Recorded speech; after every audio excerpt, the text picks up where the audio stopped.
Hi everyone, welcome back to another episode of Heileen 3.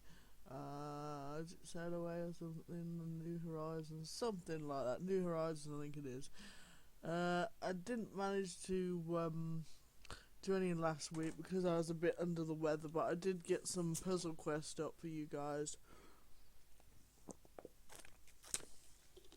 Just have some water, and here I go. I do all the text, so if you want to listen along, you don't have to read the text. I'll say it out loud for you as usual.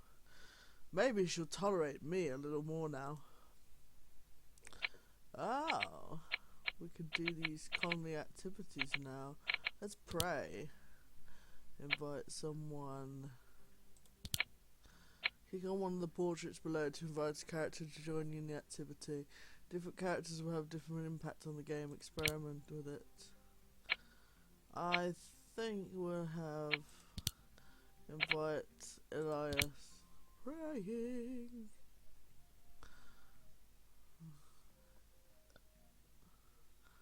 Inviting this character to do this activity was pointless. She got no positive nor negative bonus. There's a big party at the colony with music and dancers. However, it's getting late. Should I hang out with someone in particular and lose a good amount of energy, or just go to sleep? Invite someone. John. I approached John and had fun together. I feel our relationship is getting better.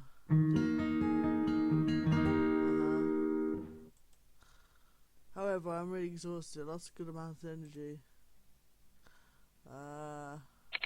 Diplomacy with Otto.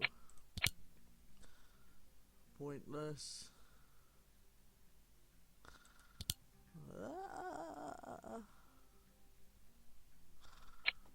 Hey, look a beer, look a beer, look a beer, look a beer, look a beer, look a. So what do I need to do?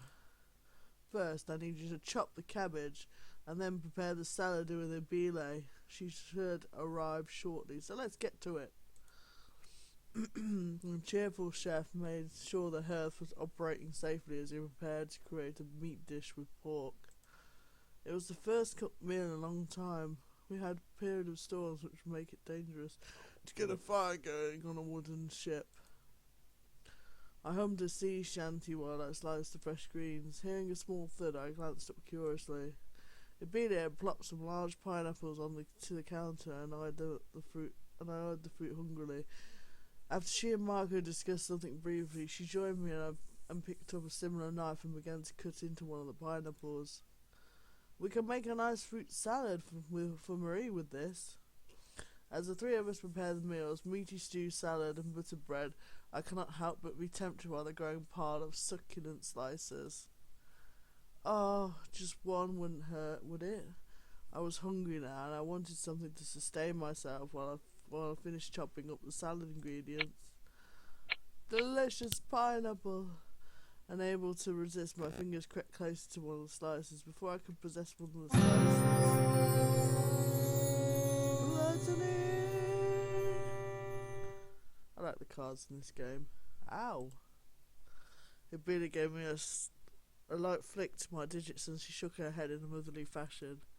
Really? You could not wait? I'm sorry, I haven't had pineapple in forever, and I'm starving. I'll be nice and add some extra pineapple to your salad, but I don't want to see you pilfering morsels while we're working. Although her voice was kind, it had an edge to it that greatly discouraged me from trying again. Once the meals were prepared, Ibida and I acted as temporary servers as we carried the food to the long tables. Marie and Laura sat down while Otto and Jonathan were discussing up a storm about profits. This salad looks great. Hers had a bigger portion of fruits, and she did not partake in meat, and she eagerly dug in while I enjoyed the pork stew and cheese first. Laura already poured herself a glass of wine. As the wine bottles became empty, the casual conversation steered towards somewhere steamy, thanks to Laura's constant prodding. Out with it, first time, Marie. At what? She choked on her salad as her cheeks matched her red hair. No, you're obviously a virgin. Ibile? I'm trying to eat. Sigh. You guys are no fun sometimes. She gave a devilish smile and propped her elbows up as her hands supported her chin. She leaned in toward me like a child trying to get a sweet pastry. So, Heileen, what about you? We've been on this shit long enough, and you must have done something delicious. I glanced down at my food, and Laura rolled her eyes. Wrong kind, sweetie. I feigned chewing thoughtfully to prolong some time. Laura arched an eyebrow, and I knew I couldn't ruminate forever. It's none of your business. I have nothing really to say, and if I did, I wouldn't discuss it here.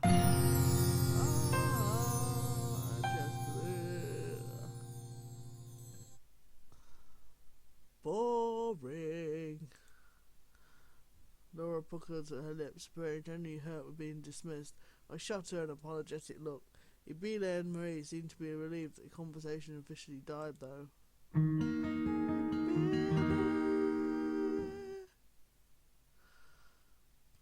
Another time, okay?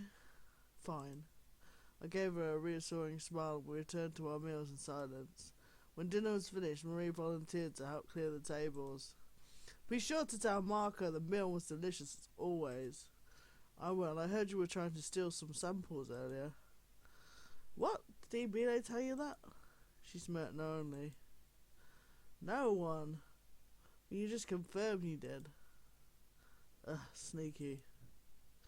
Marie giggled and I shooed her away with a mocking frown.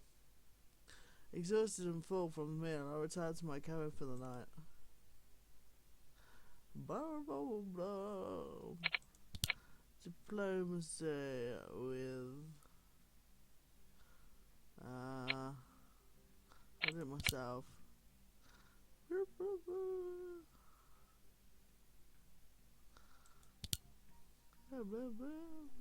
Praying with black. I think I'll be safe here for now. I retreated to a small quiet church that was slightly run down in the colony. For some reason my tolerance for the ship was rather low and I felt I needed some tranquility alone. Hello? It's pretty bare here. I walked down the aisle and I went towards one of the transepts, which was the wing of the church. I sighed and knelt down before a small altar of Virgin Mary. It's so quiet, it's like a haven. Black, who had followed me since I left the ship, pressed his body against my leg. Are you going to pray? Why? Why not? You're in a church after all. Maybe you can pray for continued protection over Morgan and his crew. Does that even work? I gave him a sceptical look, but he casually washed his paw before rubbing the back of his ear. You bring that up to a talking cat and you cannot forget those tarot cards. Right. If our lives are governed by those sins and virtues, maybe prayer will help as well. I clasped my hands together, still unsure what I should pray for. I guess I could pray for protection. I closed my eyes. The only sounds were my breathing and the occasional chirps outside of a window. Black curled up beside me and I could feel his warm body pressed against my knee. The prayer had only lasted a few minutes, but I was satisfied and opened up my eyes. That should do it. I admit, despite my religious upbringing, I did not pay much attention to the lessons. Plus, Sister Anna, who taught us, was rather scary. I involuntarily shuddered as I imagined her looming presence. Come on, Black, we should probably head back. He meowed in response. I picked him up and decided to return to the ship. It was rather nice to have a little precious moment of peace to myself. In fact, my mind already felt clearer. I wonder if it was one prayer. Woo woo! Black cuddled nearby, easing my mind as I prayed. I'm at the tavern with the others. How is it getting late? Should I hang out with someone in particular, and lose a good amount of energy, or just go to sleep? Oh my god. That's weird. I'm suited to Juliet the most. This is crazy. Go to sleep. I decided to go to sleep. Maybe another time. Whatever you're thinking of doing today, stop immediately. Why? We're sailing for a colony nearby. It will take 2 days to reach the destination. I see. Thanks for telling me, I guess. Now find something useful to do. Blah, blah, blah, blah. Ah, navigation is my thing. Navigation is my thing. Be like a, be like a, be like a, be like out. Keep it up, we'll keep it up, we'll keep it up, we'll keep it up, we'll keep it up, we'll keep it up, keep it up. Read your books, read your books, read your books. A sense of accomplishment flew through me as I gazed at the spotless deck of the Morning Star. I got up at dawn to scrub a good portion of it. It also meant I would be allowed to take an afternoon nap since scrubbing was a rather physical and demanding task. As I picked up the sandstone I used to clean the wood, I decided to go below deck. I stopped when I spotted Jonathan sitting on the surface, cross-legged, and trying to sketch on a piece of paper over a book. What are you doing? Oh, Heileen, just sketching my hand.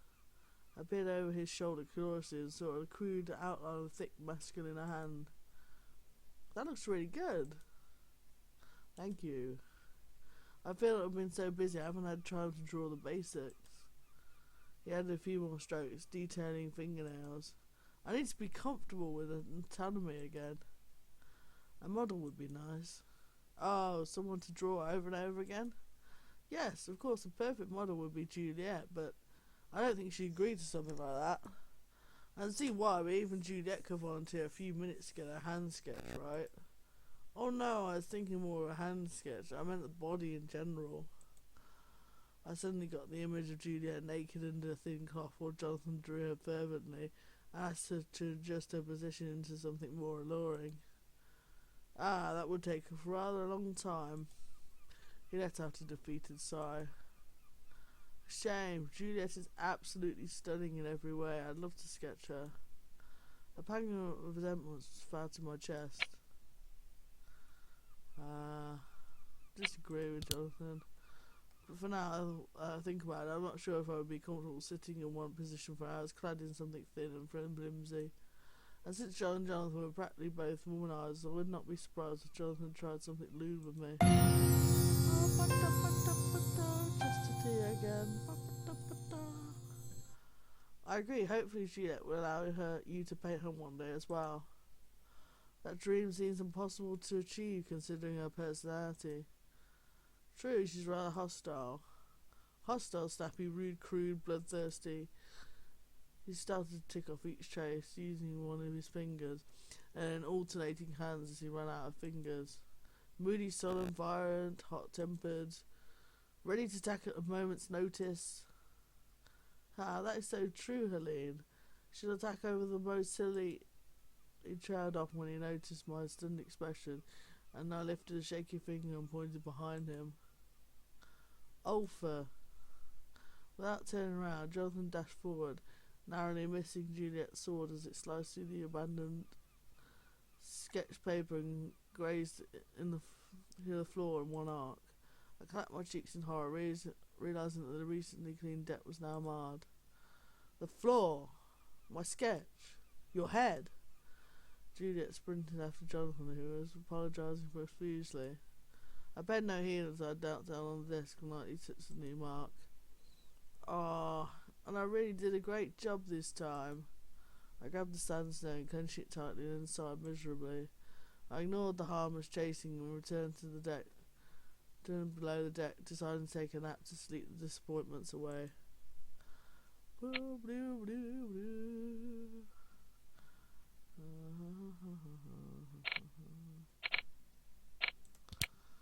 Diplomacy with Morgan.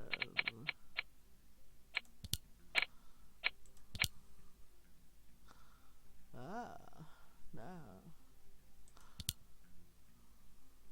Oh, Heileen, how goes? I'm really tired. I'm taking a short walk on the shore and I feel like discussing literature tonight. Interested? Sure, I'm coming. I followed Jonathan and had fun together. I feel our relationship is getting better.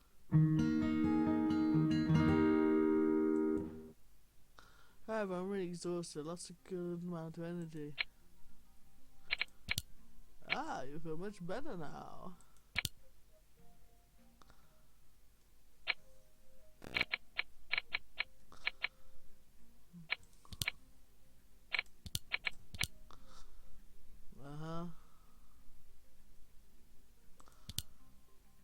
There's a big party at the colony of music and dances.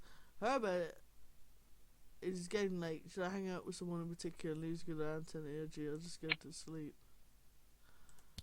I approach Laura, and together we have a good time. I feel our relationship is getting stronger.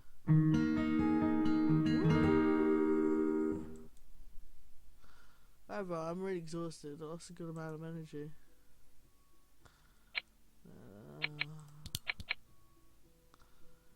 Is religious.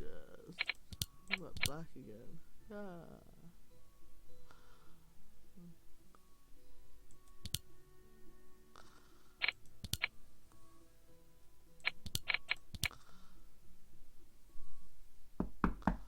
Hey, Heileen, are you awake?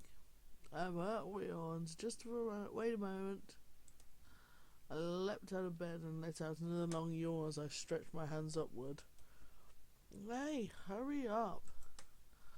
Alright. I opened the door without even bothering to get myself dressed. Finally, Marie closed her mouth and opened it again, eyeing me from head to toe. What's wrong? Is there some dirt on my body or something? It's nothing. I'm just a little bit annoyed that you wake up late. You always do this. Late? Last time I checked, it was still very early in the morning. Let's just drop this. I didn't come here to discuss what time it is. I came because I'd like to ask your help in the colony. You see, Robert was assigned to go hunting for today, so I need someone else to help me seed the fields. Oh, alright then, I'll help you. You just have to wait a few moments while I go get dressed. I knew I could count on you. Thanks, Heileen. Don't mention it.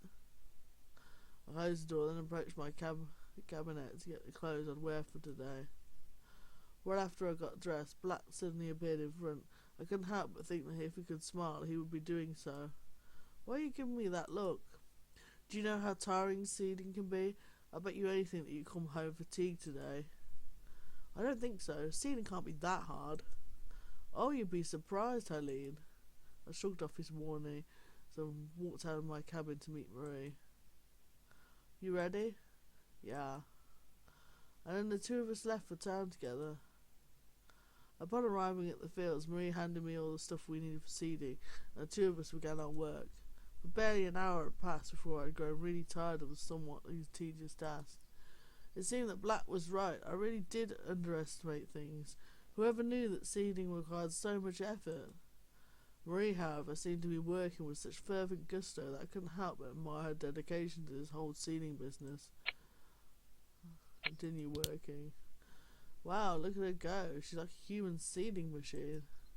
That's it. I should work just as hard as her. It would be too embarrassing if I looked like the weak one between us. Diligence. Marie saw me looking at her from the corner of her eye, and she turned in my direction to give me a smile. I smiled right back at her and carried on with my task. After several hours of work, Marie went to get something behind me. What are you doing? Don't you think we should take a break? With a broad grin on her face, she brought a basket of fruit from behind her back. Let's eat. The two of us split the basket's contents evenly between us as we started peeling some of the fruit. Marie just couldn't help smiling at me.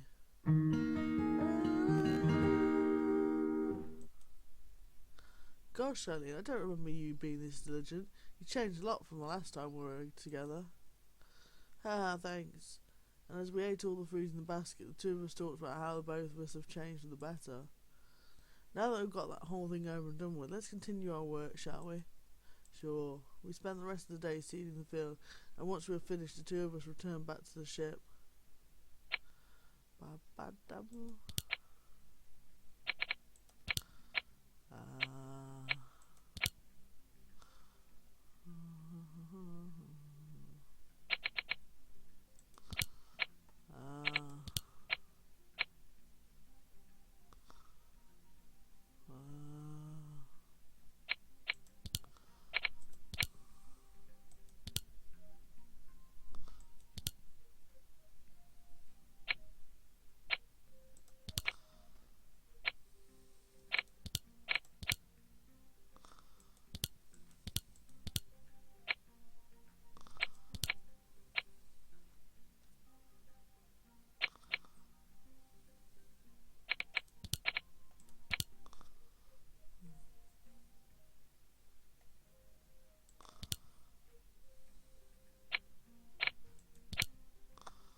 muffled a yawn and then stretched my arms out, feeling the aches in my shoulders and spine as I straightened my body out. I approached the rail and rested my elbows on them. It was early in the morning, and I could not help but let out a small awe as I gazed upon the sunrise. The morning star was sailing with a gentle wind, and there was no land in sight. The sun looked as though it was half submerged in the ocean, its golden light extending down the water, while the clouds were painted dusty blue against the apricot sky. It's beautiful, isn't it? I turned and smiled at Abile, who reciprocated the greeting. She joined me, and we both admired the dawn. Are they looking for the diamond again? I assume so. Hopefully it will be a fruitful lead this time. Do you want them to find it? Abile gave a sheepish smile. Better sooner than later. A pirate's life isn't for me. 3 years to find the diamond. We both felt silent, and my eyes wandered to the foremast of the ship. An idea sprung to mind, and I approached the shroud, the long ropes that were part of the sanded rigging which supported the mast. I want to get a better look at the sunrise, Abile. Come with me. I pointed upward, and Ibile's gaze followed. Her eyes widened in consternation, and she shook her head enthusiastically. Oh no, Heileen, it's too high. Farther up the mast was a foretop, a platform roughly halfway up where much of the rigging and ropes were fastened. I grasped a shroud while placing my feet on the ratlines, the rungs that were strung between the shroud. I'm so glad that I remembered all the proper terms. I looked back at Abile, who fidgeted nervously, apprehensive of my actions. She raised a tentative hand to stop me, but I beamed at her confidently instead. It'll be fine. Unlike the bridge back on the island, this is tightly secured and safe. John has to climb this every day when Morgan barks out sailing orders after all. I don't know about this, Heileen. You can go if you like, but I don't want to prevent you. How should I convince her? But I want to share the view with you. I gave Abile my best puppy-eyed expression. Oh, but it'll be no fun alone. I want to enjoy the view with you, Abile, please.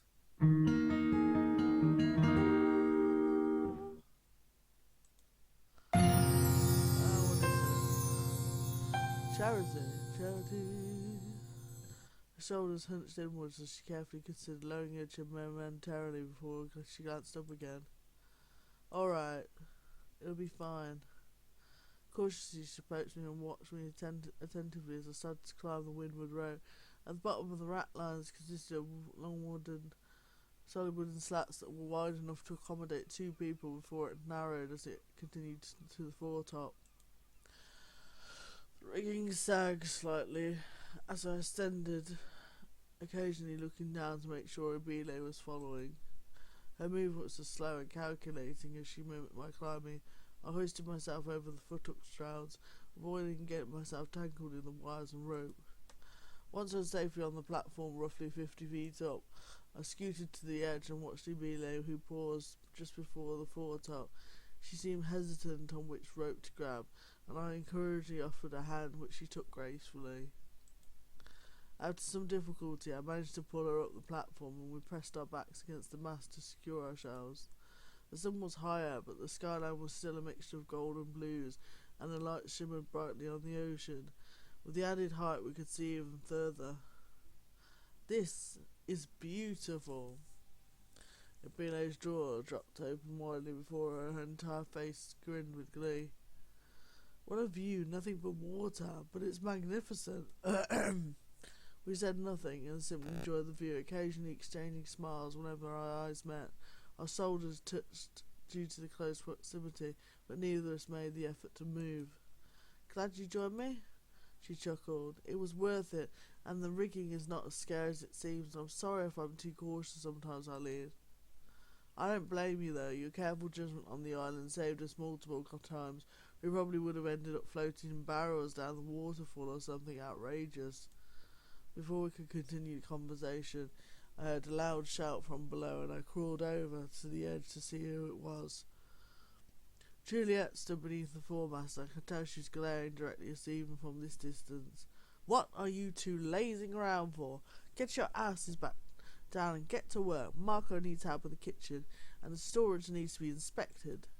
Eep. We should probably climb down anyway. We'll be down in a few minutes. How'd your seahorses, Juliet? We were enjoying a moment here. Oh my god. Juliet cupped her hands in a huff around her mouth. Well, you better come down soon, or I'll order Jack to chop the mast down with you two still on it, and throw you to the sharks. We'll be down in a few minutes, promise. Only semi-satisfied with the answer, she gave a curt nod and walked off, leaving me and the A-belay alone. I swung a leg over the platform and lowered my body as my feet touched the futtock shrouds. A-belay watched me anxiously before crawling over to me. Her eyes flickered pleadingly and I paused. Do you need help getting down? She wrestled with her answer before sheepishly nodding. Her movements were heedful as I directed her where to place her foot. After he descended down to the deck, Billy let out a sigh of relief and smiled. I don't know how John does it. He has to scale that all the time, and you help out sometimes too? Yes, but I'm not allowed on the higher sections like the yards. Yards? I pointed to the cylindrical spars that were hung across the mast where the sails hung from. It's those horizontal poles. John has to walk on them to fill or release the sails. She visibly shuddered. I think climbing to the platform is enough for me, but I'm glad I got to experience the sunrise with you. Same here, it's good to try something new once in a while. I feel like I've gotten more opportunities like this since I've left Liverpool. We both jumped once we heard Juliet yelling at us to stop loitering around. I flashed to Beeley an apologetic look and retreated to the galley, deciding that Marco needed help peeling those potatoes.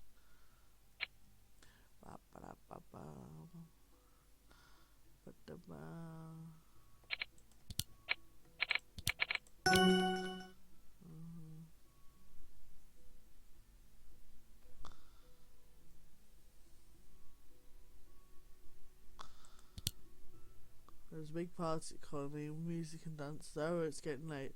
Shall I hang out with someone in particular? I can use good amount of energy or just go to sleep? Just go to sleep. I said we could go to sleep maybe another time.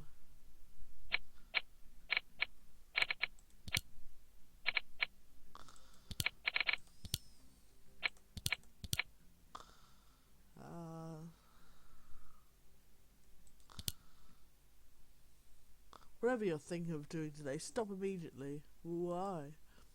We're staying to a colony nearby. It will take 2 days to reach the destination. I see, thanks for telling me, I guess. Now find something useful to do.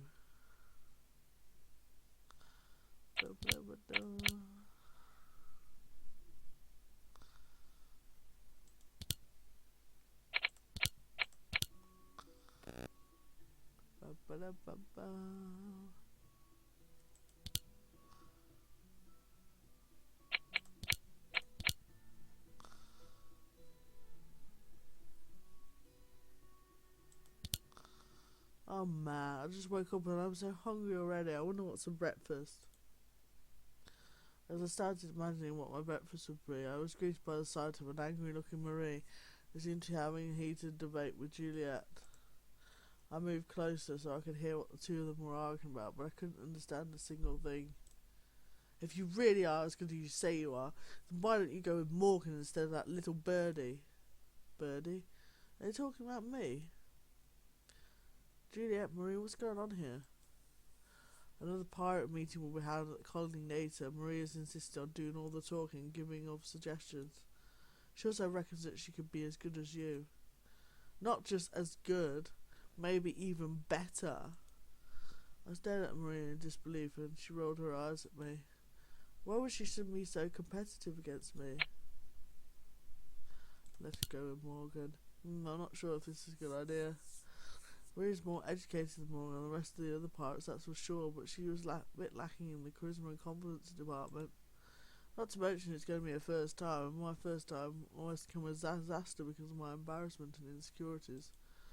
But still, if that's what she wants to do, who am I to object? Kindness.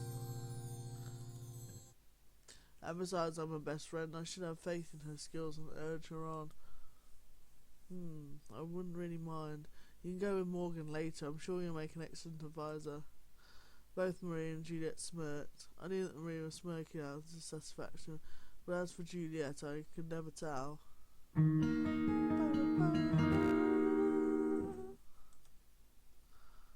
Right on cue, Morgan arrived. Hey Juliet, Heileen, I was looking for you. We're about to... Huh? What's going on here? Is this a secret ladies' meeting or something? Oh, it's nothing. Heileen was just about to tell you that Marie will be replacing her today. Replaced? Replaced her for what? For the pirate meeting, what else? Marie will be your advisor today. Isn't that right, Birdie? All three of them looked at me at the same time. Marie was looking hopeful, Juliet was wearing a smile, and Morgan was disheartened to say the least. Yes, of course, everyone deserves a chance, right? But, alright, fine, Marie can go with this. Thanks, Morgan. Yeah, sure, let's go. See you later, Heileen. Bye. Later, Birdie. See you. And the three of them left. As I watched their retreating backs, I wondered how Marie would do. Oh well, there's no use thinking about it now. I should just go to work on some other tasks. I started working on different activities, and when midday arrived, Morgan, Marie and Juliet all came back. Morgan looked like she was almost ready to strangle someone. Marie looked like she was about to cry, and Juliet looked like she was struggling not to laugh out loud. You, come here. Morgan grabbed my arm and pulled me away from his two three-man companions. Did something happen, Morgan? Why did you let Marie come? She's a complete and utter disaster.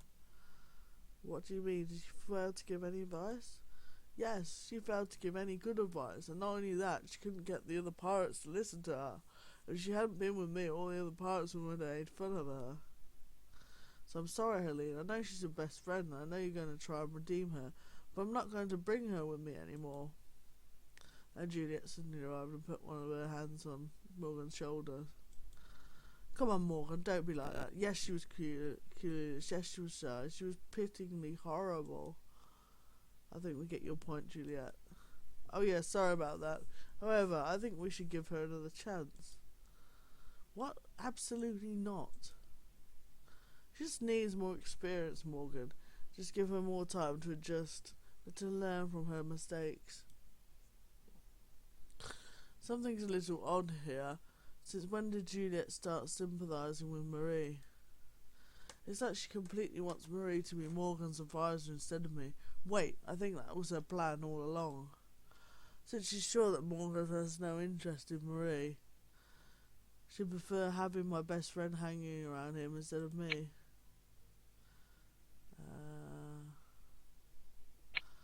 Just that you and Marie should go with Morgan next time. That's sneaky. Why ought to make you jealous supposed to seduce you? Wait, no, I'm not going to stoop that low. Sure, I don't like Juliet, but that doesn't give me the right to seduce Morgan. If I want true love to spring from two of us, I shouldn't be forcing myself on him. Because love is a natural phenomenon that one should discover for themselves.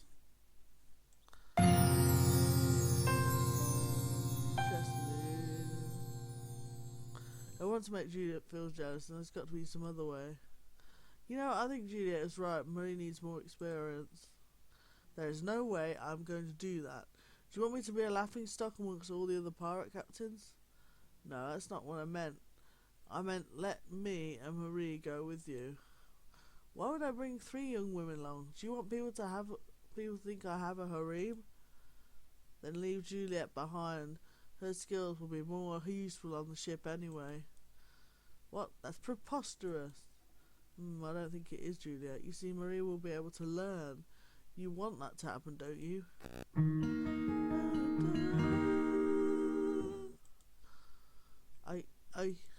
She sighed in defeat and gave me a deathly glare. Anyway, I should be going now. Goodbye, Morgan. You too, Juliet. I tried to stop myself laughing out loud as I walked away from the two of them. The look on Juliet's face might have scared me a bit, but it was worth it since I did manage to get my revenge. Blah, blah, blah. Yes, return.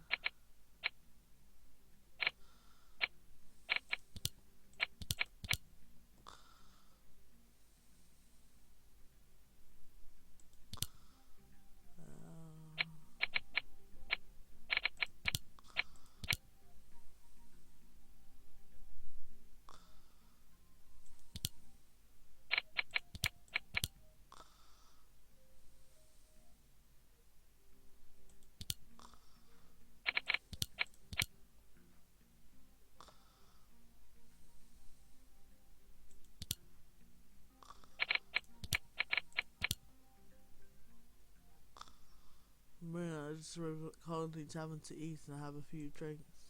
We were trying to figure out where to sit since there were a lot of familiar faces. Hey, let's go sit at Otto and Laura's table. They have Elias, Bela and Robert with them. Let's just go to that empty table over there. I don't want to sit amongst lots and lots of people. Huh? Alright then. You're disappointed, aren't you? No, I'm not. Oh, that's good. The two of us got to the empty table to settle down. 5 minutes after our food and wine had arrived, we both noticed John coming towards us. Oh no, be careful, Heileen. He has come to mentally harass you with his poor seduction techniques. And sure enough, John stopped in front of our table and greeted us. Hello, ladies. Would you mind if I stay here amongst your beautiful presences? To be honest, yes, but I'll be kind enough to let you sit here. Marie roared with laughter, and John, frowning, sat right by my side. Huh? It's kind of strange to see you sitting near Heileen instead of me. Oh no, it's not what you think, Marie. I still find you cute, especially with that new hairstyle of yours. Marie gave John a reproachful look, like she's a bit annoyed what John just said. I have to admit that hairstyle does make you look cuter, Marie. She blinked at me and then looked away in an attempt to hide her flushed face. Why would she be more embarrassed by my compliment than John's? Oh, Heileen, can you lend me some money? Why? I stared at him suspiciously and he gave me an awkward smile as he scratched his head. You see, I forgot my pouch at the ship. I don't really want to walk all the way back there. What? That's your reason? It takes less than 20 minutes to walk to the ship and back. Yeah, but think about it. I could spend those 20 minutes entertaining the two of you instead.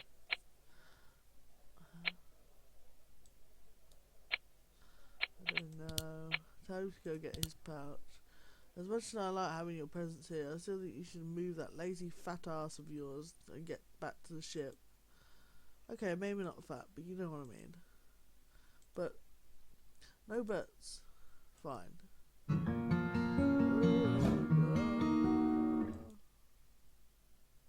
He frowned at us and walked out of the tavern.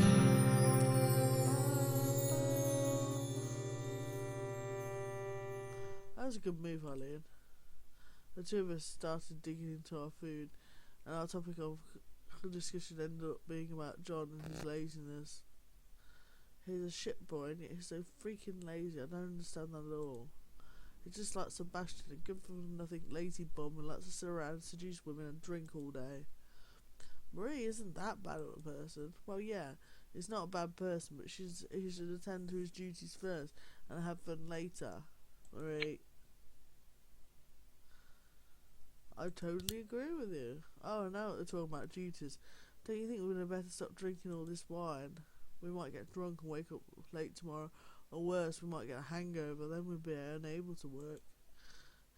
Sure thing. Let's take a walk slowly, okay? I want to look at the stars as we go. Sure.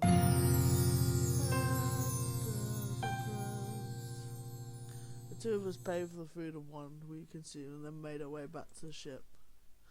I walked slowly, just as Marie asked, give me the time to admire the infinite number of stars that dotted the inky black sky. Marie did the same, and somehow I got the feeling of nostalgia. She pointed up at the sky, just like she's always done when the two of us were younger. It's times like these that make me so happy you're back with me, Marie. Ooh, lovely. It's always the best friend. I need to rest, man.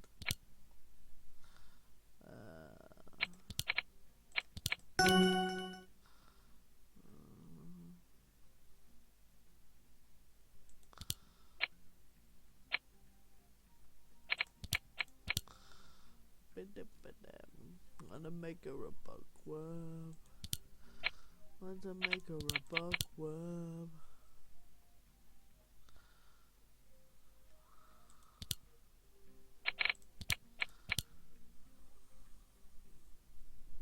Heileen.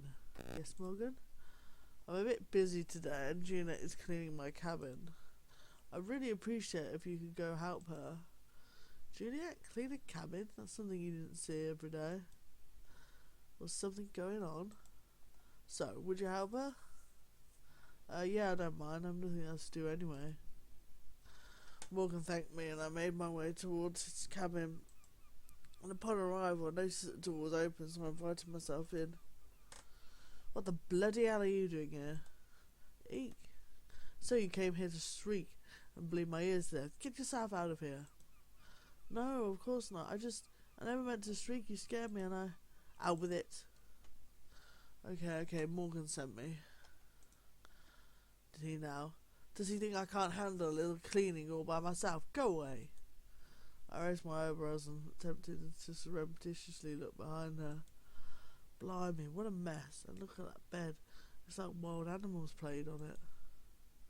Wait, did Morgan and Juliet do something in here? Guess that would explain why Juliet wouldn't want me to help. She's too embarrassed that I would discover something. Insist on helping her. I have to help you, Juliet. Why? Because I have to. Wait, Morgan already warned me that you might object, but I'm still going to help you, whether you like it or not. And besides, I really wanted to know what exactly happened here. Diligence. Ow. But I can handle this. Ugh. Juliet put one of her hands to her head, then closed her eyes. Are you okay? I'm fine. I'm just starting to feel a little tired, that's all. Then you really do need some help. She's such an ugly cow. I gently pushed her out of the way and then started straightening up the mess. Juliet started helping too, and the two of us worked in silence. I'm just glad the both of us had something to keep us occupied. Everything felt so awkward when it was only the two of us. I was looking a quick glance at Juliet and saw her resting her head on the wall with her eyes closed. I had to admit she looked cute when she was being like that. A really nice break from the usual annoyed expression she always wore. I didn't feel sorry for her though. She was so exhausted that she'd given up on putting up an aggressive attitude. Whatever she and Morgan did, it obviously wore her out a lot. I glanced at the messy bed once more and tried to stop myself from blushing and giggling at the same time. When I was done cleaning, I went back to my cabin to get some rest. I was really tired, so I fell asleep in seconds. Knock. Who could that be? I opened the door and saw Morgan smiling at me. I just wanted to thank you for your help. Oh, but you were sleeping. I'm sorry, I didn't mean to disturb you. No, it's okay, you're welcome. I'll leave you to the well-deserved rest now. See you. Wait, before you go, why did you ask me to help her clean, Morgan? You know how much she doesn't like me. Oh, that way you see, Morgan looks at the ground with his hands resting at the back of his neck. I asked you because I trusted you, huh? Why would you need someone you trust to clean your room? You usually have John or some other shitboy do that for you, and Juliet. I can't really get anything past you, Heileen. Fine, I'll tell you. Juliet and I had a fight. I didn't want the other crew members to learn about it. Asking what really happened. Just tell me the truth, Morgan. I'm afraid I don't understand. Tell me what you really did in the cabin, Morgan. The bed was in a very big mess. Did you and Juliet have a fight there? Morgan's face flushed and abruptly shook his head. I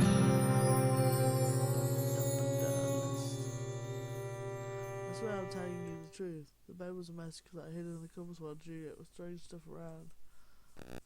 That was the reason.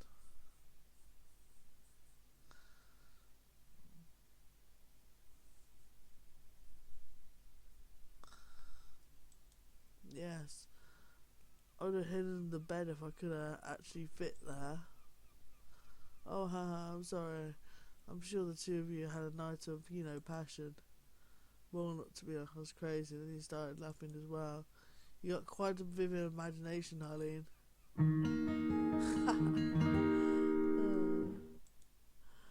Anyway, I've got to go make up with Juliet now. See you around. Okay.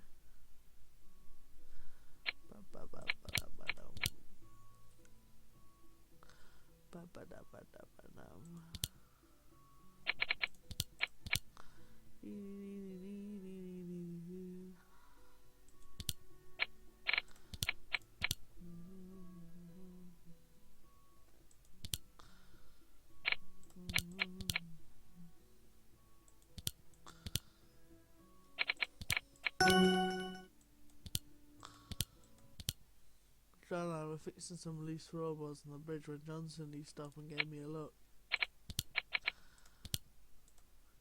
Hey, let me help you with that. Get too close to comfort and I'll push you off the deck, John. Oh, come on, I was just being nice and she decided to help me with the boat's maintenance and all. Fine. I'll consider you getting away from me as being nice. I want to concentrate on my work. Now shoo! John was about to give me a snappy comeback. We were suddenly interrupted by Juliet calling for our attention.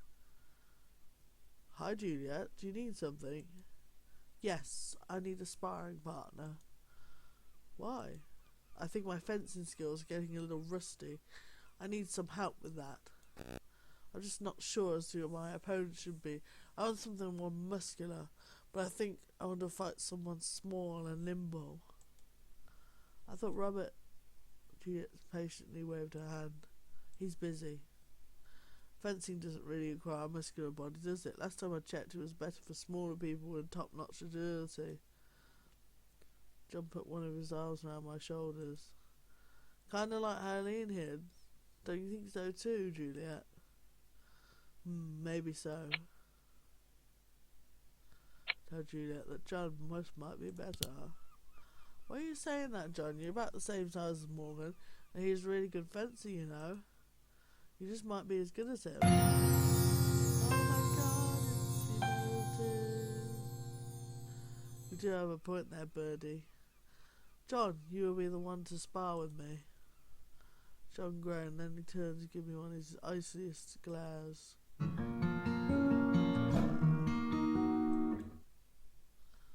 No, I get it. It was making it look like I was a better opponent just so that it wouldn't have to spar with Juliet. Sneaky, lazy bastard. I hope Juliet has her way with you. Juliet, while I'm honoured that you picked me, I still have a few errands to attend to. So would you mind if I go do them first before I spar with you? Fine, just make it quick. Why, thank you. And with that he ran off. 20 minutes passed, then 40, then an hour. I can't believe it. Devil of a man tricked Juliet. He's not coming back. Juliet seems to have come to the same conclusion, for she clicked her tongue in annoyance and handed John's sword to me. If you've run away, I'll kill you. Now, on guard. Oh, God. John, this is all your fault. If I die, I'll haunt you until you join me in the afterlife. Don't stop spacing out on me now. Attack. Yeah. I lunged at her, sword held in both hands. Juliet rolled her eyes. She quickly sidestepped and tripped me, causing me to almost fall face flat on the floor. You won't get anywhere with that kind of attack, Birdie. Now she's mocking me. I will show her. I turned around to land another attack, but Juliet sidestepped once more. The process continued, and could I finally read all of Juliet's dodging movements, but then she stopped dodging and started to continue to tap me instead, leaving no room to fight back. Excuse me. I'm just having some water.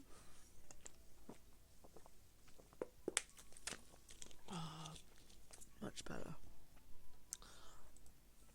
But thankfully I managed to make my counter attack, and Juliet, who seems to have been taken by surprise, started backing away.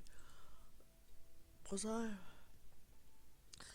I finally getting the upper hand here? I grew more excited as I watched Juliet back away some more, but when I decided to land my final blow, Juliet sidestepped again and tripped me. And when I'd hit the ground, I looked up and saw her pointed sword at my neck. I was so close. Ha! You did not think you could beat me so easily, did you? All of it was just a ruse. You can't actually win against me. Fencing is stupid. Damn me for being so weak. Damn Juliet for being a male fencer. She continued saying stuff about how I lacked the proper skills, and I found myself getting more and more annoyed. Juliet, shut up. I stood up and threw a sword at her feet. Who cares if you're better? Fencing is a really stupid thing to do anyway. It most certainly is not. You're just being a sore loser. Yes.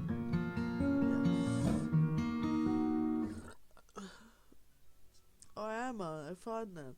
Let me leave you alone and go be a sore loser upon seeing warehouse. I turned around and walked away. Stupid fencing. You need to do that in this day and age anyway. We can just use guns for crying out loud. Fencing, though people don't have to master it, can still be useful. Yeah, right. Tell that to someone who cares. I think it's useless and can help you maintain your shape, especially in the leg and butt area. Oh, really? Yeah, haven't you noticed how in shape I am?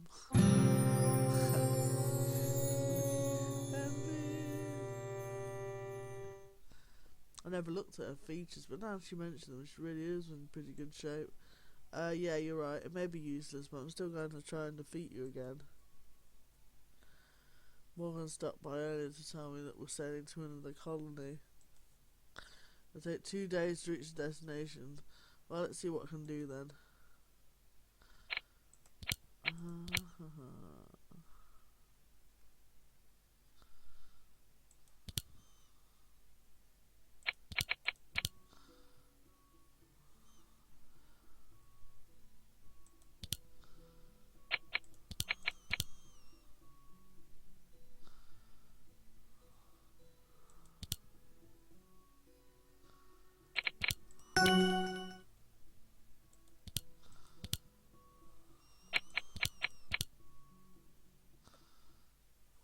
I rubbed my temples trying to keep an impending headache from forming as I can't save the inaccurate accounting records in Juliet's cabin.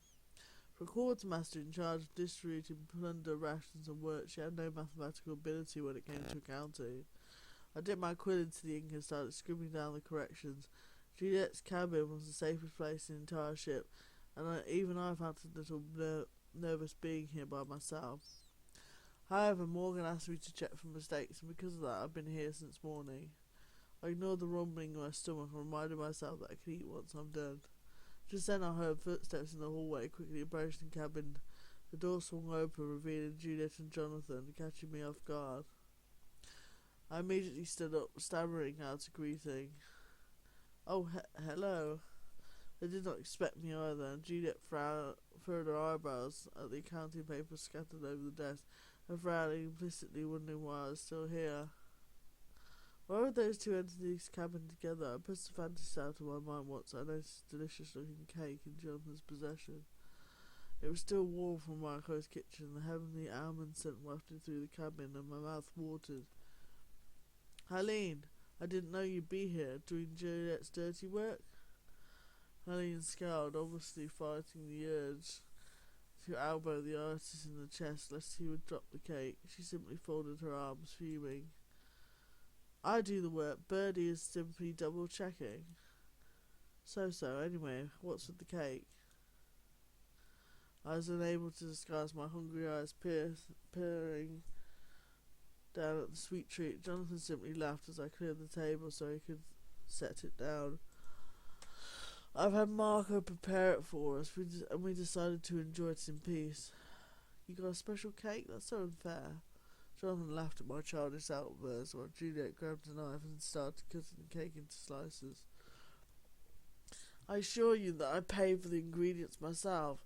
Originally it was just for me, but when Juliet overheard I wanted an almond cake, she threatened to announce there was a cake until I gave her a slice. Said, "You're Heileen, you can have a slice if you like." How should I react? Have a slice. I clapped my hands together and rubbed them eagerly while Juliet set the knife down. And it's fine, since you brought the ingredients yourself. Before the other two could get a word in, I grabbed the largest slice and crammed it into my mouth with gusto. My left cheek widened like a chipmunk's as I munched on the buttery, nutty dessert. The almond flavour gushed in my mouth, and I detected a faint hint of something fruity and sweet in the cake as well. I hummed in satisfaction, unable to verbalise my praise regarding Marco's cooking. Jonathan chuckled at my absorbed action while Juliet rolled her eyes as she grabbed a thinner slice for herself.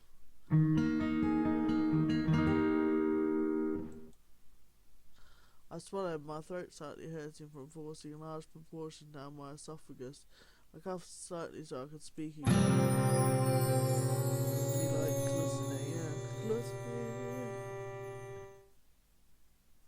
Delicious. The ingredients you selected must have been high quality. Someone was starving today. That reminds me, I didn't see you in the dining hall this morning. What were you up to? I've been here since this morning reviewing the accountancy. All morning. This should have taken you only a few hours at best. Why are you still here? Are you that slow, Birdie? Or did you just doze off in the middle of checking? I clenched and furled my fist at her reproach, trying to keep my anger contained. If Juliet's accounting only had a few errors, this would have taken minutes at most, but all of the tally was off. I gritted my cheek, trying how to figure out how to approach this with Jonathan here. How should I react? Be affectionist. I relaxed my hand slowly and took a deep breath. I realised arguing about this would be in poor taste, especially with Jonathan witnessing the whole thing. Instead, I smiled. I'm sorry, I'm such a perfectionist. I ended up rechecking the accounting several times to make sure there were no mistakes that I overlooked.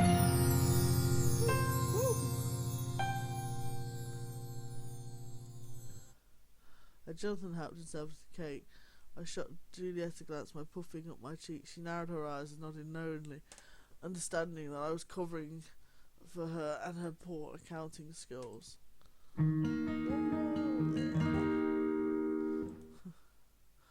Once the three of us had our fill of the cake, Jonathan removed the plate and excused himself, explaining that I had work to do. I decided to return to review the accounts and started pulling out the books and documents once again while Juliet watched. She tapped a finger on her forearm impatiently, biting her lips softly as if pondering on something. How many mistakes were in those documents? I shook my head, trying to convey my astonishment. With Jonathan gone, I felt that I could be more honest in her presence. How many? There were so many that I've lost count.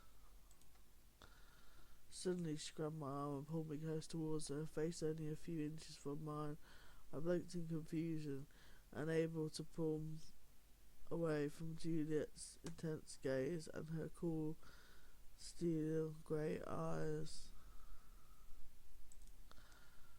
Her face looked strange as she struggled to spit out reluctant words. Then, can you teach me, Birdie, when you have the time? I don't want to rely on you forever. Sure, it would be a pleasure, Juliet. I glanced down at my arm, her gloved fingers still holding on to me rather tightly.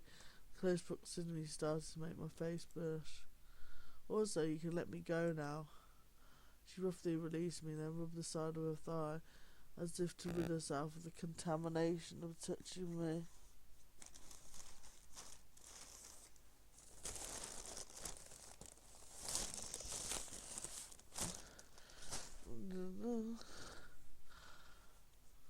Hang on a second.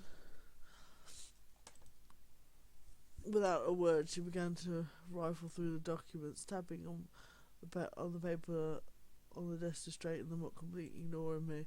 I stuck out of the cabin, not wanting to disturb her further, and to let my face cool down.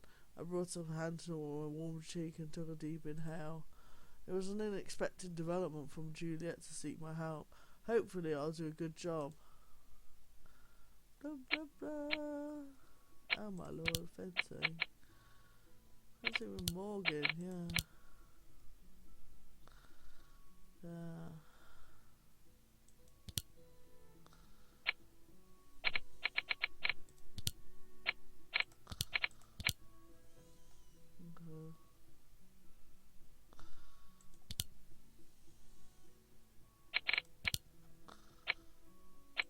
Maybe over here, Heileen. I perked up and immediately weaved through the thick shrubs on a small island towards the Belay's voice. We were currently searching for herbs with medical properties to help maintain the crew's health on the Morning Star. Belay mentioned that many herbs and plants were transported from West Africa and some indigenous ones, some of the ones she was knowledgeable about. Alright, I'll leave it here and I will see you next time. Have a good rest of day, everyone. Take care now. Bye.